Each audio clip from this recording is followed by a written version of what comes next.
Isto é certamente um exagero. Tal nível de alfabetização e disseminação não seria possível há 200 anos. O homem que conduzia esta pesquisa era o professor Max Schmidt, da renomada Universidade Alemã, especializado em História Cultural.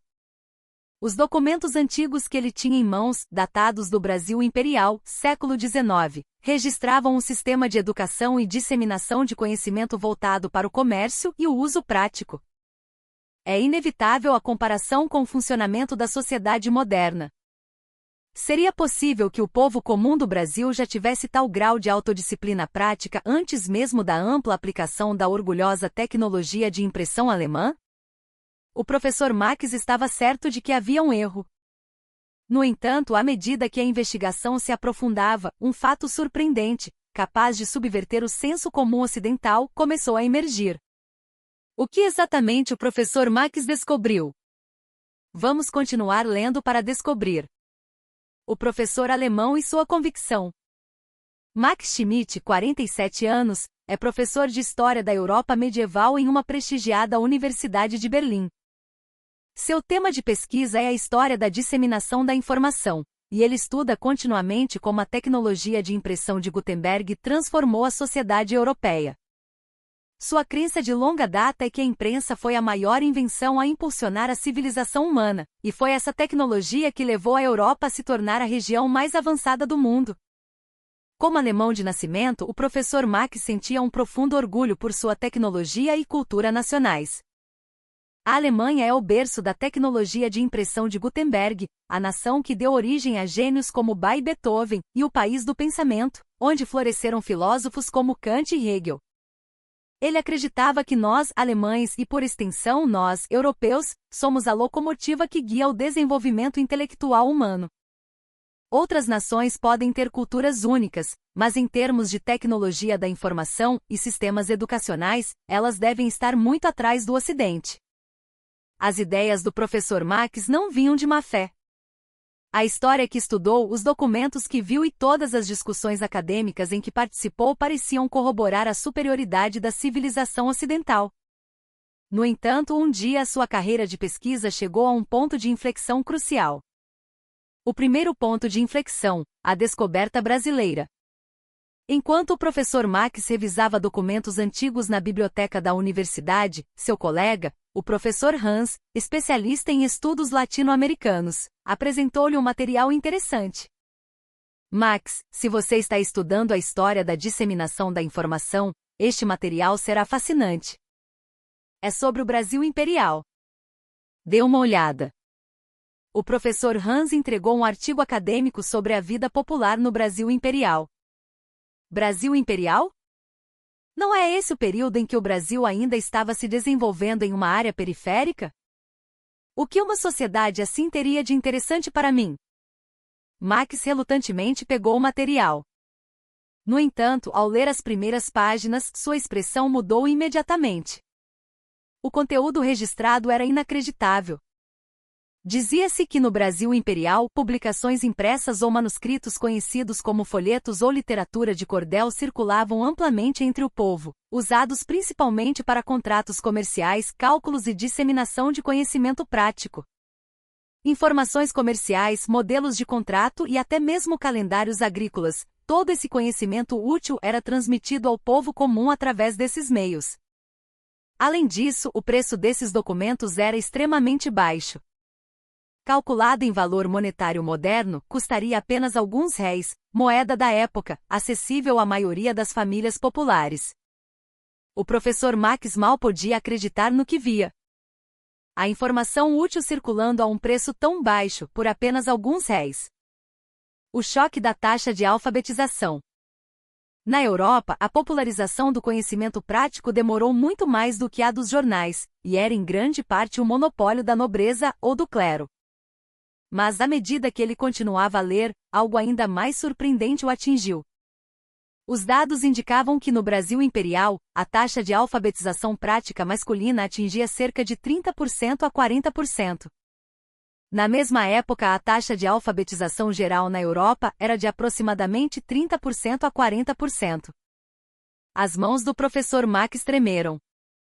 4 em cada 10 homens alfabetizados em uma sociedade periférica em desenvolvimento. Isso deveria ser um erro de cálculo.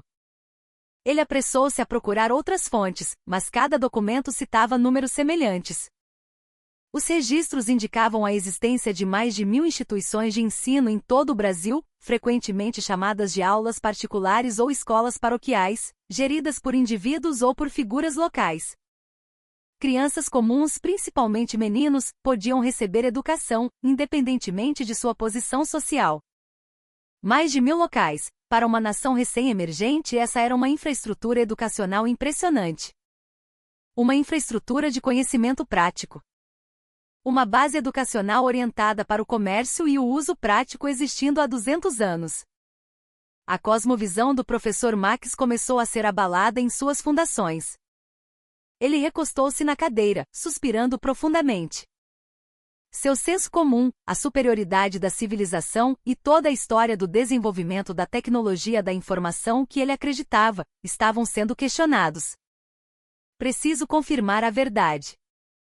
Se esses registros estiverem corretos, minha compreensão da história está completamente errada. A partir do dia seguinte, o professor Max mergulhou na biblioteca, examinando todos os materiais sobre o Brasil imperial. Ele revisou cuidadosamente artigos escritos em alemão, inglês e francês, correspondências de europeus que visitaram o Brasil na época, e até mesmo traduções de crônicas portuguesas antigas. À medida que a investigação avançava, a perplexidade do professor Max crescia. Registros de comerciantes ingleses descreviam o povo comum nas ruas do Rio de Janeiro lendo e discutindo contratos e livros caixa, demonstrando alfabetização. Relatórios de missionários também mencionavam a surpresa com a alta taxa de alfabetização prática dos brasileiros. Os registros chegavam a afirmar que até mesmo os filhos dos fazendeiros podem ler e escrever documentos comerciais simples. Múltiplos registros independentes de diferentes nacionalidades confirmavam o mesmo fato. O professor Max não podia mais duvidar da veracidade desses registros. O mecanismo da democratização. No entanto, aceitar o fato é uma coisa, compreendê-lo é outra. Como tudo isso foi alcançado? Através de que mecanismo foi possível construir uma infraestrutura de conhecimento prático de tal magnitude? As dúvidas do professor Max eram inúmeras. O que mais o incomodava era a diferença entre o processo de desenvolvimento ocidental e o brasileiro. Na Europa, mesmo após a invenção da imprensa, os livros permaneceram, por muito tempo, um privilégio exclusivo da nobreza e do clero. O acesso fácil ao conhecimento prático pelo povo só ocorreu após a Revolução Industrial. Por que a democratização do conhecimento prático se realizou em um estágio tão precoce no Brasil? Max decidiu realizar uma investigação mais detalhada. Eu devo estudar a fundo o mecanismo do sistema de conhecimento prático do Brasil imperial. Algum segredo importante deve estar escondido ali. Foi assim que começou sua pesquisa formal sobre o Brasil imperial. O professor Max concentrou-se inicialmente no sistema de produção e circulação dos folhetos. Eles eram produzidos em massa através da tecnologia de impressão de matrizes xilogravura. Impressores e editores planejavam e produziam, e copistas ou vendedores especializados os vendiam nas esquinas. Este mecanismo em si Max conseguia entender. A impressão em matrizes, mais antiga que a prensa de Gutenberg, veio de Portugal, certo? Uma rede de conhecimento orientada para a sobrevivência. No entanto, o que se revelou em seguida superou em muito suas expectativas. O tipo e a variedade do conteúdo impresso eram impressionantes. Modelos de contratos comerciais, aritmética, conhecimento de ervas, calendários agrícolas, e até mesmo letras de modinhas, canções populares e peças de teatro de revista Teatro Popular. O professor arregalou os olhos. Esta é uma rede de conhecimento orientada para a sobrevivência e a economia. Conhecimento prático, informação econômica e até conteúdo de entretenimento. O povo brasileiro de 200 anos atrás tinha as mesmas necessidades de conhecimento prático que as pessoas modernas. O que era ainda mais surpreendente era a velocidade de circulação dos folhetos. Em poucas horas após a ocorrência de um evento importante, certos avisos ou comunicados urgentes podiam ser rapidamente disseminados por meio de organizações oficiais ou locais. Embora não fosse a instantaneidade das notícias modernas, a circulação de informações comerciais na rede de comércio atlântico era extremamente rápida. Em poucas horas, Max exclamou: "Que tipo de sistema de coleta e circulação de informações comerciais e administrativas eles possuíam?" À medida que a investigação avançava, a sofisticação da rede de informações do Rio de Janeiro era revelada continuamente. Coletores de informações profissionais, chamados de mensageiros de rua ou informantes, eram alocados em todos os cantos da cidade. Assim que um evento ocorria, eles imediatamente relatavam aos editores. Os editores estavam prontos para imprimir a qualquer momento. Ao receber informações comerciais ou administrativas, eles gravavam a matriz e iniciavam a impressão imediatamente. Vendedores de folhetos já estavam posicionados, e assim que a impressão era concluída, começavam a vender nas esquinas. Esta era uma indústria de conhecimento prático totalmente organizada, não diferente de uma agência de notícias comercial moderna. Não, de certa forma, talvez fosse até mais eficiente do que a moderna, o professor Max não pôde deixar de admirar. No entanto, a surpresa do professor Max estava apenas começando. A próxima questão que ele investigou foi: por que tantos plebeus conseguiam ler e escrever? A praticidade da educação brasileira. Ao ler mais a fundo os materiais relacionados às aulas particulares, o professor Max ficou chocado com a praticidade do sistema educacional do Brasil imperial. As aulas eram geridas por educadores particulares, e o conteúdo educacional era diversificado, desde a leitura, escrita e uso do ábaco até a escrita de documentos comerciais, aritmética básica e até mesmo literatura clássica para ascensão social ou participação em concursos públicos. Embora o sistema de classes do Brasil imperial fosse relativamente rígido, nas aulas particulares, os filhos de fazendeiros, comerciantes e artesãos estudavam juntos, principalmente com o objetivo de fazer negócios e melhorar o status social. Educação que transcendia as classes. Na Europa, era inimaginável que filhos de nobres e filhos de plebeus estudassem no mesmo lugar. O Brasil era, ironicamente, mais igualitário. O professor Max se levantou da cadeira.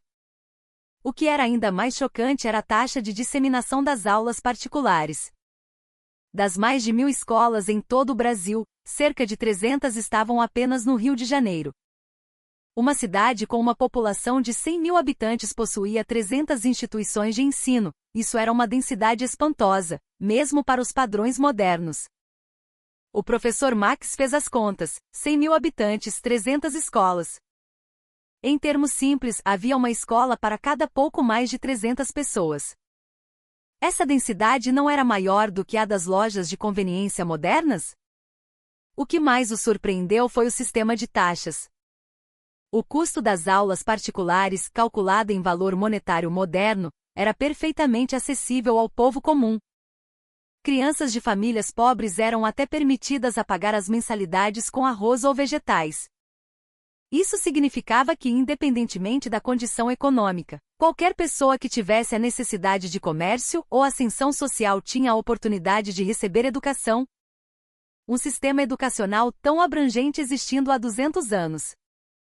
Influência do catolicismo e da burguesia comercial. O professor Max mergulhou em pensamentos, comparando isso com a situação na Europa no mesmo período. Na Alemanha da mesma época, a educação era principalmente responsabilidade da Igreja, mas era destinada apenas a candidatos a clérigos e filhos de nobres. Os filhos de camponeses quase não tinham chance de aprender a ler e escrever. Essa comparação fez o professor Max perceber mais uma vez a singularidade do Brasil imperial. A disseminação do conhecimento era impulsionada pelo desenvolvimento econômico da base e pela aspiração à ascensão social. No entanto, a investigação do professor Max não parou por aí. Ele tinha uma pergunta ainda mais fundamental: por que o Brasil conseguiu realizar a democratização do conhecimento prático em um estágio tão precoce? Que tipo de contexto social estava por trás disso? Para buscar essa resposta, o professor Max começou a investigar a própria estrutura social do Brasil imperial. Ao analisar a estrutura urbana do Rio de Janeiro, o professor Max fez novas descobertas. O Rio de Janeiro era um importante porto comercial e centro administrativo. Mais surpreendente do que o número de habitantes era a alta funcionalidade da cidade, um sistema de saneamento básico e uma segurança pública e saúde mantidos por organizações de autogoverno local. Um modelo cívico surpreendente. O professor Max comparou isso com as cidades modernas. Essas funções urbanas eram consideradas naturais em cidades de países avançados modernos. No entanto, um sistema tão completo existia há 200 anos. O que mais o surpreendeu foi o sistema de autogoverno local. De roupas velhas e papel usado a sucata de metal, todos os resíduos eram reaproveitados como recurso. Organizações locais circulavam pela cidade para realizar a coleta seletiva. O povo brasileiro do Brasil imperial já havia alcançado o ideal de uma sociedade de reciclagem moderna. O professor Max lembrou-se da situação da Europa moderna, atormentada por problemas ambientais. A Alemanha lidera o mundo em tecnologia de reciclagem agora, mas a ideia fundamental já existia no Brasil há 200 anos? A surpresa do professor Max continuava a crescer.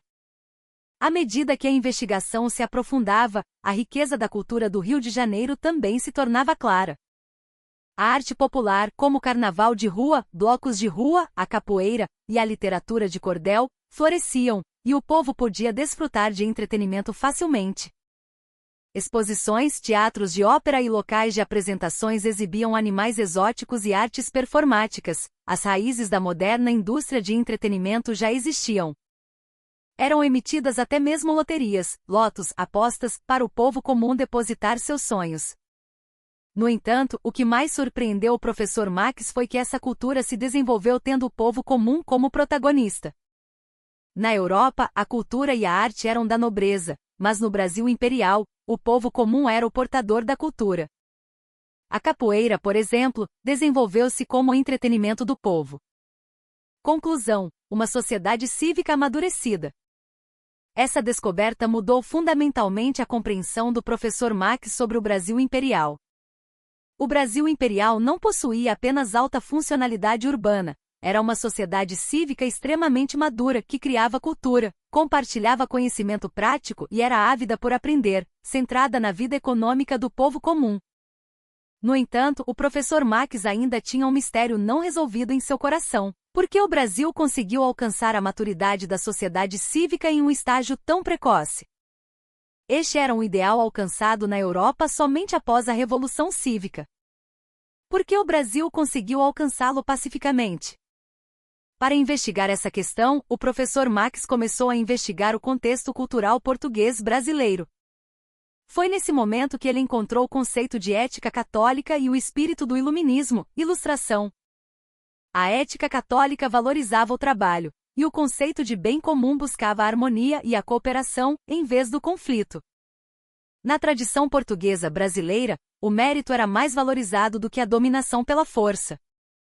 Sob a influência do pensamento educacional católico e das ideias iluministas, o conhecimento era considerado digno de respeito, independentemente da origem social. O professor Max analisou a influência desses elementos culturais no sistema social do Brasil imperial. Será que o desenvolvimento da sociedade foi impulsionado pela acumulação de riqueza comercial e pela ênfase no estudo e no status por meio da igreja e da elite local?